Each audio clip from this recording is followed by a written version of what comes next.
Hello everybody and welcome to another video. What I have today is sure to entertain you, as I think I found the world's worst motorcycle. This is a 1980 Honda XL80. For whatever reason, I've never been able to kill it.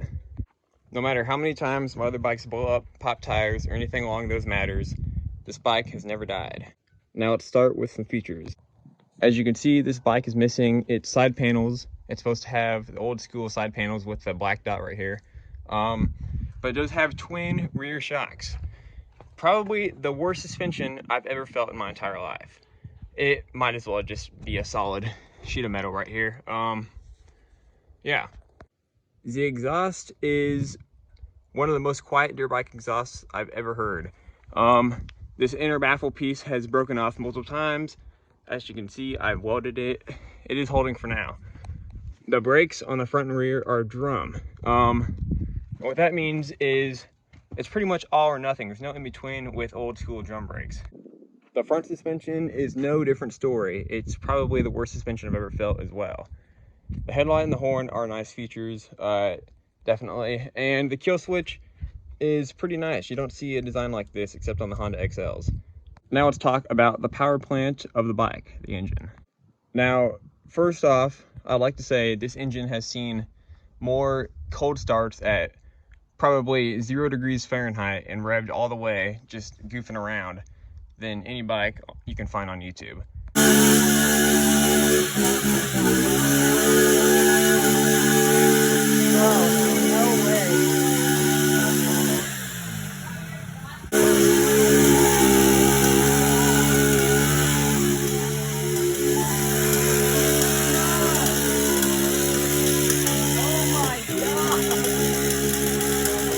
It's got a 4-speed transmission. It takes about 30 seconds to get to top speed, even on a perfectly flat ground. It makes about 4 horsepower as it sits. It's extremely slow. It uses a points ignition system and is noticeably slower than a CDI model XR80. It's got the same engine as an XR80 except for the 4-speed transmission, which you can swap the 5-speed from the XR over to the XLs. The thing is on its original piston from 1980 and its original rings.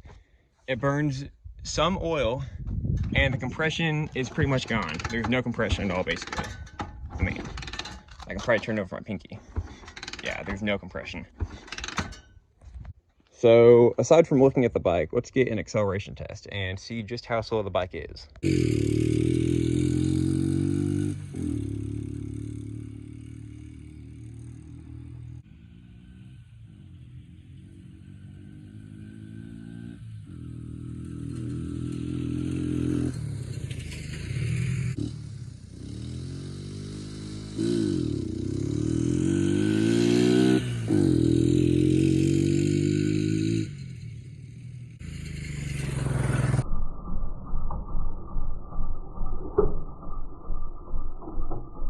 Now, after you saw the terrible acceleration and a little bit of the horrible old school drum brake action, you may be wondering, well, that's not too bad. What else is so bad about it?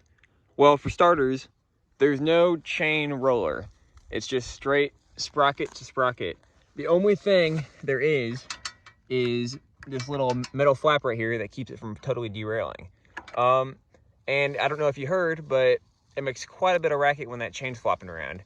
There's not much you can tighten up the chain. If you tighten the chain too much with this style of swing arm setup, when you hit a bump, the whole bike will actually slow down because there's so much stress from the chain pulling the tire forwards and applying pressure to the brakes. So that is the first issue with the swing arm. The second issue with this whole swing arm setup is the fact that if you're driving through mud, it gets clogged up against this very thin clearance between the tire and this mud flap here. And this bike actually makes such little power that it will stall the engine, and you'll have to get your hand in here and dig out mud until it's clear and you can take off again. It's happened multiple times, and it's not just a one-time thing, especially if you're riding in the mud or just on any sort of trail in general.